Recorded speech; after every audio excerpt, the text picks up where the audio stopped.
গোয়েন্দা তথ্যের ভিত্তিতে জানা যায়, টেকনাফ থানাধীন জাদিমুরা এলাকা সংলগ্ন পাহাড়ে একদল সশস্ত্র ডাকাত একজনকে অপহরণ করে বিপুল পরিমাণ অস্ত্রশস্ত্র সহ অবস্থান করছে।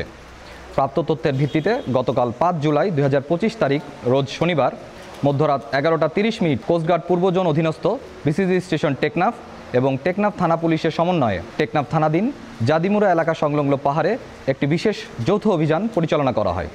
অভিযান চলাকালীন সময়ে যৌথ বাহিনী ঘটনাস্থলে গমন করলে ডাকাত দলের সদস্যরা যৌথ বাহিনীর উপস্থিতি বুঝতে পেরে যৌথ বাহিনীর সদস্যদের লক্ষ্য করে এলোপাথারি গোলাবর্ষণ শুরু করে।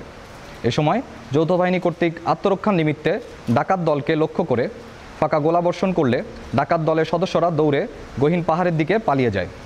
পরবর্তীতে পাহাড়ের মধ্যে অবস্থানরত একটি আস্তানায় তল্লাশি চালিয়ে একটি বিদেশি G3 রাইফেল, একটি 9 মিলিমিটার বিদেশি পিস্তল, একটি 7.65 মিলিমিটার বিদেশি পিস্তল। ওয়ালটন এখন দেশের সীমানা পেরিয়ে পৌঁছে গিয়েছে 50টিরও বেশি দেশে। ওয়ালটন, ঘরে ঘরে বিশ্বজুড়ে। 3টি 1 নলা দেশীয় আগ্নেয়াস্ত্র, রাইফেলের 3100 রাউন্ড তাজা গোলা, পিস্তলের 14 রাউন্ড তাজা গোলা, 1 কেজি আইস এবং 4 লিটার দেশি মদ জব্দ করে। পাশাপাশি উক্ত অভিযানে একজন অপহরণকৃত ব্যক্তিকে উদ্ধার করা হয়। উক্ত সময় অস্ত্র পাচারকারীরা পালিয়ে যাওয়ায় কাউকে আটক করা সম্ভব হয়নি। উদ্ধারকৃত ব্যক্তির নাম সোহেল, বয়স 21। তিনি টেকনাফ থানার পল্লনপাড়ার বাসিন্দা।